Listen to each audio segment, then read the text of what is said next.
अगर ना मिलता हमें सतगुरु तो आज हमारी क्या हैसियत थी, हमारी क्या औकात थी। इस दास के जीवन में तो सतगुरु की दया बिल्कुल शीशे की तरह साफ साफ दिखाई दे रही है। जिस नक्शे कदम पर यह पवन दास सतगुरु की शरण में आने से पहले गांव से आकर जयपुर में रहकर जो बर्बादी के रास्ते पे जा रहा था, आज तक तो मेरा परिवार भी ना होता, ये पवन दास तो या तो मर गया होता या कहीं जेल में पड़ा होता आजीवन उम्र कैद में। हमारी बहन जी जो भगतमती है वो कब की मर चुकी होती, दुखी होके परेशान होके। मेरे लड़के आवारा गिरदे में होते, दारू शराब बीड़ी गुटखा पी रहे होते, कहीं पड़े होते भांग के नशे में। पूरा खानदान बर्बाद था, खानदान बर्बाद। जिस रास्ते पर मैं चल पड़ा था सतगुरु ने आके संभाल लिया। परमेश्वर ने, ये काल तो मुझे बर्बाद करना चाह रहा था और मेरे माध्यम से परमात्मा ने हजारों को आबाद करवा दिया, हजारों को सुलझा दिया सात संगति के माध्यम से। इसी का नाम तो सतगुरु है। जय तू चाल एक कदम मैं चालूं कदम 60, जय तू हो जा काठ का मैं हो जाऊं लोहे की लाठ।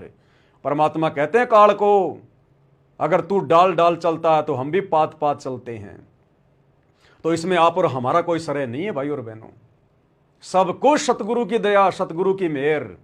आप भी अपने जीवन में थोड़ा सा झांक के देखोगे, थोड़ा सा चिंतन मनन करोगे, बुद्धि पे जोर डालोगे, आप चाहे आज कितने गरीब हैं, कुछ भी हैं, कैसे भी हैं, लेकिन सतगुरु के शरण में हैं, सेठ के बच्चे हैं, हमसे बड़ा कोई धनी नहीं दुनिया में। ये धन तो गुरुजी हमें जानबूझ के नहीं दे रहे, कहीं हमारे अंदर गुबारी की तरह हवा ना भर जाए। धन भी देगा, उससे पहले परमात्मा अपनी औकात से और अपने विषय में अच्छी तरीके से परिचित करवाएगा। इस माया के गुण और अवगुण के बारे में, ये कहां हानि देगी कहां लाभ करेगी, पहले परमात्मा हमें तत्व ज्ञान से सराबोर करेगा। फिर हम इस माया का दुरुपयोग नहीं कर सकते, चाहे लाखों करोड़ों की संख्या में घर में पड़ी रहो। उसके बाद देगा परमात्मा, इतना देगा। सतगुरु कहते हैं आने वाले समय में दुनिया अचंबा करेगी, इनके घर में आ कहां से रहा है। गुरुदेव कहते हैं तुम्हारी कोठियां अलग होंगी, तुम्हारे यातायात के साधन दुनिया से न्यारे होंगे। ये दुनिया जो आज घूम रही है ना, ये दुनिया जो आज घूम रही है ना, 1-1 करोड़ की 2-2 करोड़ की गाड़ियों में, आने वाले समय में परमात्मा के बच्चे सतसेवक घूमेंगे। देखो एक मजे की बात बताता हूं आपको। पिछली बार परमात्मा ने प्रेरणा करी, मालिक के आदेश अनुसार दास की झोपड़ी पर 5 ज्योतियां उन भगत भाई बहनों के निमित्त जल रही हैं जो भाई बहन आर्थिक स्थिति खराब होने के कारण या फिर घर में बहुत ज़्यादा दबाव होने के कारण जो ज्योतियां नहीं जला पा रहे, और परमात्मा ने उनके 5 यज्ञ को बनाना है, उनको इसी जन्म में पार करना है।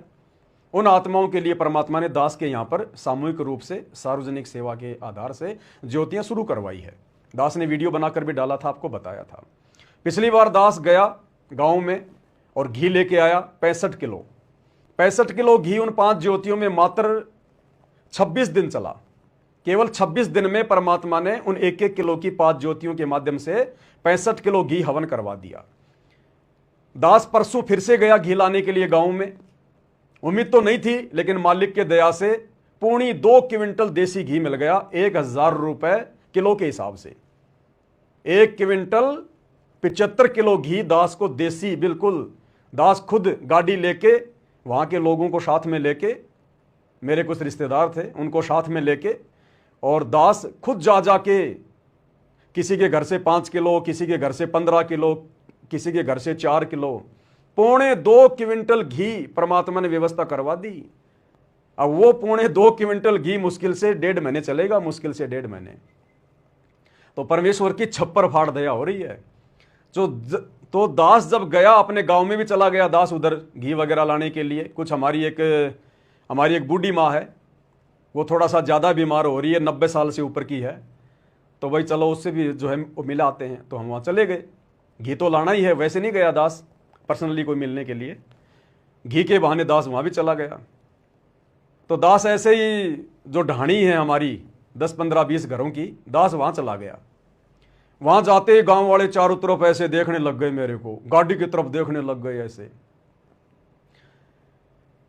अब मैंने सोचा भाई आए हैं तो चलो इनसे भी मिल लेते हैं, राम रमी कर लेते हैं। मैंने राम रमी करी, उन्होंने कहा कि आजा भाई आजा देशराज। गांव में नाम मेरा है देशराज, मुझे पवन नाम से कोई नहीं जानता, पवन नाम से केवल मुझे संगत वाले जानते हैं, बाकी मेरा नाम है देशराज। रिश्तेदार वगैरह सब मुझे देशराज के नाम से जानते हैं। तो उन्होंने बैठा लिया, बातचीत करने लग गए। बोला जी पानी चाय बनाओ। मैं नहीं भाई, ना पानी पीते ना चाय पिताते, ना कोई चाय पीते। हम चाय तो पीते नहीं, और पानी हम अपना लेके आए हैं। दास ना अपनी रिश्तेदारी में किसी का पानी भी नहीं पीता है, ना खाना खाता है, बिल्कुल भी। अब तो सबको पता चल गया, कोई मेरे को पूछता भी नहीं है, पता चल गया सबको। चाय ये पीता नहीं और भोजन पानी ये करता नहीं, तो मेरे को पूछते भी नहीं अब तो, कि अपना सब कुछ ये लेके आता है। तो उन्होंने मेरे को वहां बैठा लिया, बैठा के थोड़ी बहुत बातचीत हुई। भाई तू कुछ खाता भी नहीं पीता नहीं, फिर क्या है क्या नहीं है। मैंने कहा भाई सत्संग सुनो, तुम भी परमात्मा आए हुए धरती पर ये बातें उनके कहाँ दिमाग में आनी है, उनके दिमाग में तो और ही चीजें भरी रहती है। उन्होंने मुझे कहा कि भाई एक बात तू साची साची बता। मैंने कहा भाई पूछो। बोला इस पूरे एरिया में बहुत भयंकर डंका बजा हुआ है कि भाई देश राज के पास में 7 करोड़ की गाड़ी है, 7 करोड़ की गाड़ी। और वो ऐसी गाड़ी है अगर कोई गोली मारे बाहर से तो शीशों में गोली भी नहीं लगती, यानी वो बुलेट प्रूफ गाड़ी है। तो मैंने कहा भैया मेरे पास तो ये जो है ना, ये टाटा सफारी है मेरे पास तो ये ही है। अब इसमें गोली जाती है कि नहीं जाती है, कि ये 7 करोड़ की है कि ये 17 करोड़ की है, मेरे पास में तो ये ही है। आगे भगवान की मौज, वो रोड पे रखे, साइकिल पे रखे, या वो 7 करोड़ की गाड़ी दे, वो उसकी मर्जी। तो बोला भाई तेरे बारे में तो बहुत भयंकर डंका बज रहा कि भाई पता नहीं जयपुर में जाके तो उसने क्या धंधा शुरू कर लिया, क्या कर लिया, और उसके बराबर तो आसपास में कोई पैसे वाला ही नहीं है, और 7 करोड़ की गाड़ी में चलता है, 7 करोड़ की गाड़ी में। मैंने कहा ये तो गांव वाले तो मैनेजमेंट के भी बाप है मैनेजमेंट वालों ने तो खाली इतना ही उड़ाया है कि पवन दास के जयपुर में 2 फ्लैट हैं, 3 फ्लैट हैं, 1 करोड़ की गाड़ी है। और ये गांव वाले तो मैनेजमेंट वालों के भी बाप है, इन्होंने तो 7-7 करोड़ की गाड़ियां बता दी। तो भाई और बहनों, कहने का मतलब है सतगुरु का वचन है, निष्फल नहीं हो सकता। पहले हम लोग एक पोस्टर देखा करते थे, श्री कृष्ण जी की फोटो लगी होती थी और उस पर लिखा होता था तू मेरी महिमा कर, मैं तेरी महिमा मुफ्त में ना कर दूं तो कहना। तो हम तो जयपुर में बैठ के सतगुरु की महिमा कर रहे हैं, और सतगुरु मुफ्त में गांव में हमारी महिमा कर रहा है कि वो तो 7 करोड़ की गाड़ी में घूमता है, वो तो ऐस कर रहा है, फलाना दिखना। हम यहां सतगुरु की महिमा कर रहे हैं, सतगुरु पीछे हमारी महिमा में लगे हुए हैं। तो ये सतगुरु की दया है, उनकी मेहर है। हमें उनकी इन बातों से कोई फर्क नहीं पड़ता, क्योंकि वो लोग कुछ भी सोच सकते हैं, कुछ भी बोल सकते हैं। हम हकीकत में क्या हैं, अपनी औकात का हमें भली बाती पता है। हमने गुब्बारे की तरह अपने अंदर हवा भर के मान बढ़ाई ईर्ष्या की ऊपर नहीं उड़ना है, ऊपर जाके फिर फूटेंगे फिर धूप में। तो परमात्मा ने हमें अच्छी तरीके से समझा रखा है, बता रखा है। आने वाले समय में तो पता नहीं बच्चों जो है सतगुरु के बच्चों के पास में क्या क्या होगा, ना जाने हम सत्संगों को परमात्मा क्या क्या सुख देगा। भगवान कहते हैं जिसका ये लोक सुखी नहीं उसका परलोक कभी सुखी नहीं हो सकता। तो परमेश्वर इस गंदे लोक में भी हमारे को जो यहाँ के सर्वश्रेष्ठ सुख हैं वो भी देगा। दुनिया देखेगी आंख फाड़ फाड़ के कि ये भिखारी आदमी, इनके घर में कुछ नहीं था, आज ये कहाँ पहुंच गए, कैसे पहुंच गए। क्योंकि हम जगत सेठ की शरण में हैं, सांवरसा सेठ के बच्चे हैं, सेठों के सेठ के बच्चे हैं।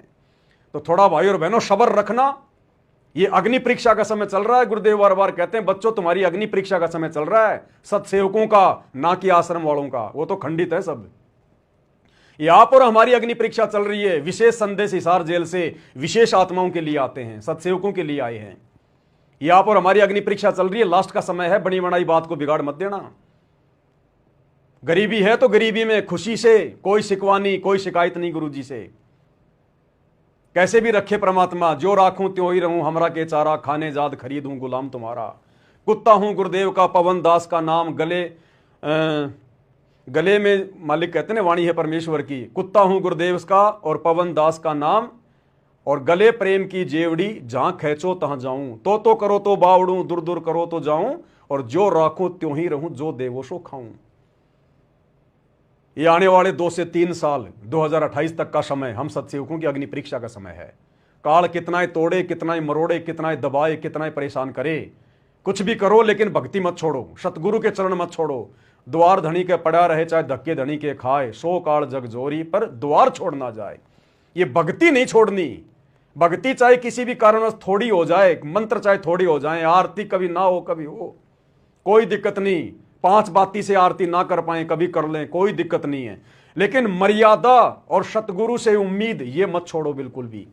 ये भक्ति त्यागने की तो 195 में मत छोड़ो, 195 में भी मत सोचो, चाहे घर वाले हमारे को टुकड़े टुकड़े करने की धमकी क्यों ना दें।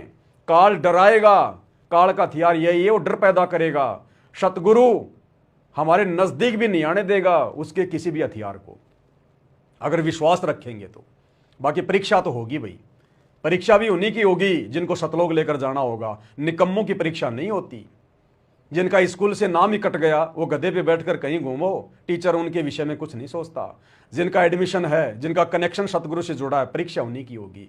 तो सतलोक आश्रम वाले भाई बहनों की तो जो कनेक्शन है गुरुजी से कटा हुआ है, भले अपने आप को भगत मान रहे हैं, क्योंकि जो गलतियां उन्होंने कर दी है आश्रम वालों के चक्करों में आके, गुरुदेव के कलयुगी परिवार के चक्कर में आके, उनका कनेक्शन सतगुरु से कटा हुआ है। उनकी कोई परीक्षा नहीं है, परीक्षा उनकी होगी जिनका जो कनेक्शन है वो यथावत है।